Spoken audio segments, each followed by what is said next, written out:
मुनीर का ऑपरेशन अखफुड़वा। एक तरफ पाकिस्तान में खाने के लाले पड़े हुए हैं, चारों तरफ लूटमार मची है, तो दूसरी तरफ मुनीर इमरान खान के पीछे पड़ा है।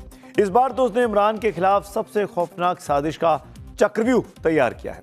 वो इमरान को तिल तिल करके ऐसा लगता है कि मारना चाहते हैं। इसीलिए उसने इमरान के खिलाफ ऑपरेशन अखफुड़वा लॉन्च कर दिया। इस ऑपरेशन की पूरी स्क्रिप्ट मुनीर ने लिखी। इसे अडियाला जेल में अंजाम देने की पूरी तैयारियां हो चुकी हैं। इसी अडियाला जेल में इमरान को मुनीर ने कैद करके रखा है और यहां पाकिस्तान का कानून नहीं, मुनीर का हुक्म चलता है। बिना मुनीर के हुक्म के जेल में परिंदा भी पर नहीं मार सकता। अब अडियाला जेल के अंदर से खबर यह है कि इमरान की आंखों पर खतरा मंडरा रहा है। इमरान खान को आंखों की गंभीर समस्या है, बीमारी है। उनकी आंखों की रोशनी हमेशा के लिए जा सकती है, क्योंकि मुनीर के हुक्म पर अडियाला जेल ने इमरान की आंखों का इलाज कराने से मना कर दिया। मुनीर नहीं चाहता कि उसका दुश्मन नंबर 1 इमरान खान दोबारा अपने पैरों पर खड़ा हो सके, अपनी आंखों से पाकिस्तान के विकास का सपना देख सके। वो इमरान खान को जेल में ही निपटाना चाहता है। इससे पहले भी खबर आई थी कि जेल में मुनीर ने इमरान का कत्ल करा दिया। इसे लेकर पाकिस्तान में कई दिनों तक खूब बवाल मचा रहा। जब हालात काबू से बाहर जाते हुए दिखाई दिए तो फिर इमरान की मुलाकात उनकी बहनों से कराई गई, जिसके बाद लोगों को पता चला कि इमरान खान जेल में है और वो ठीक है। तब हालात सामान्य हुए। मुनीर का पहला प्लान फेल हुआ तो उसने पार्ट 2 अब लॉन्च कर दिया है। इमरान की बहनों और उनके वकीलों को उनसे मिलने नहीं दिया जा रहा। खबर है कि जेल के अंदर Pakistan institute of medical sciences के डॉक्टर्स ने इमरान की आंखों की जांच की है। डॉक्टरों के मुताबिक इमरान की आंखों का इलाज जेल में नहीं संभव है। उसके लिए उनको अस्पताल में भर्ती कराना होगा, तभी यह संभव है।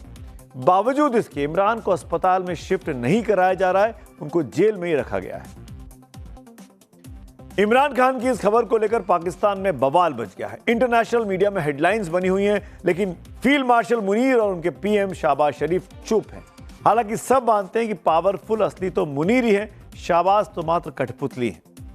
डॉक्टरों के मुताबिक इमरान खान की आंख में CRVO नाम की बीमारी है। इस वजह से उनकी दाहिनी आंख लगभग डैमेज हो चुकी है। इस बीमारी को आंखों का स्ट्रोक भी कहते हैं। इसमें रेटिना के आसपास की नस फट जाती है, आंख में खून का सर्कुलेशन रुक सा जाता है। समय समय पर इलाज ना मिले तो आदमी हमेशा के लिए अंधा तक हो सकता है। अगर इमरान की हालत इतनी खराब है तो उनका इलाज क्यों नहीं कराया जा रहा? उन्हें जेल से निकालकर अस्पताल में शिफ्ट क्यों नहीं किया जा रहा? क्यों उनकी बहनों और वकीलों को उनसे मिलने नहीं दिया जा रहा? कहीं ऐसा तो नहीं कि इसके पीछे भी मुनीर की कोई गहरी चाल है?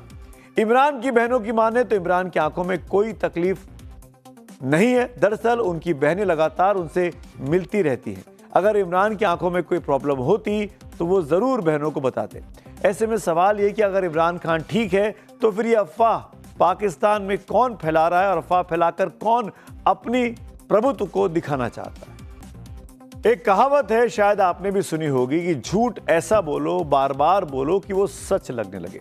कहीं मुनीर की स्क्रिप्ट इसी के चारों तरफ तो नहीं घूम रही?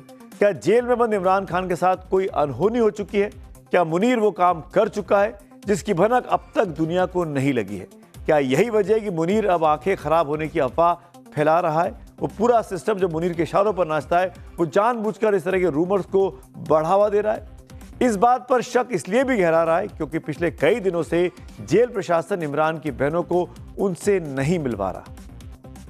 बड़े आश्चर्य की बात अब आपको बताता हूं। कभी गहरे दोस्त रहे इमरान खान और आसिम मुनीर आज जानी दुश्मन बन चुके हैं। इमरान के सत्ता में आने से पहले मुनीर और इमरान खान बहुत करीब थे, लेकिन ISI चीफ से हटाए जाने के बाद दोनों के बीच दरार आ गई और तभी से मुनीर इमरान का विकेट लगातार गिराना चाहते हैं, जैसा कि जानकारी मिली है।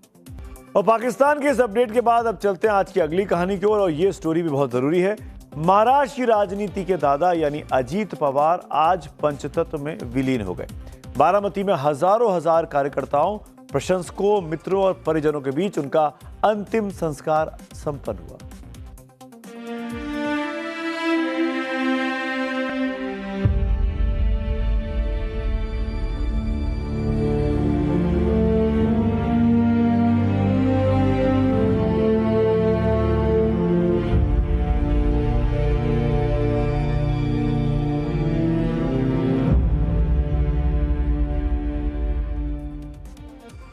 अजीत पवार एनसीपी के सर्वे सर्वा थे, प्रमुख थे।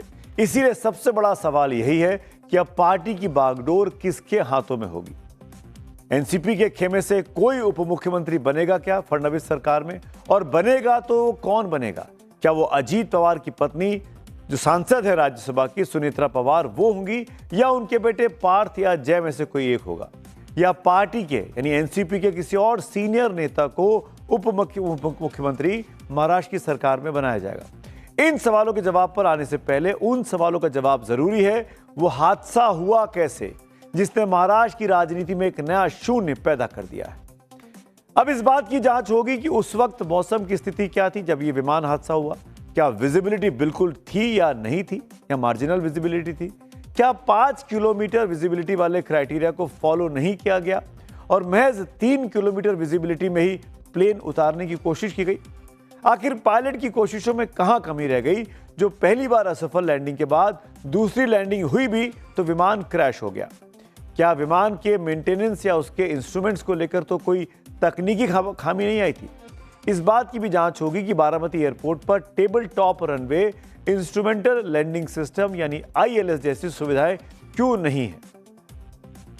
और फिर आखिर उन अंतिम 26 मिनट के घटनाक्रम की भी जांच होगी, जैसे एटीसी से संपर्क, को पायलट शांभवी पाठक का ओ शिट जैसे आखिरी शब्द के जरिए पूरे घटनाक्रम की सही से पड़ताल होनी चाहिए ताकि सही तस्वीर सामने आ सके। DGCA aircraft accident investigation bureau और फॉरेंसिक टीमों ने आज क्रैश साइट का मुआयना भी किया और विमान के मलबे और ब्लैक बॉक्स से संबंधित साक्ष्य को जुटाया है। अब बात करते हैं महाराष्ट्र की राजनीति की, एनसीपी की राजनीति की और पवार परिवार की राजनीति की। अजीत पवार के बगैर ही क्या वो चल पाएगी, और चलेगी तो कैसे? एनसीपी के सर्वे सर्वा अजीत पवार अब नहीं है, वो सब कुछ हुआ करते थे। उनके निधन के बाद राज्य की राजनीति में कई विकल्प बनते दिखाई दे रहे हैं। पहला विकल्प यह कि अजीत पवार के एनसीपी का नेतृत्व अब उनकी सांसद पत्नी सुनेत्रा पवार करे।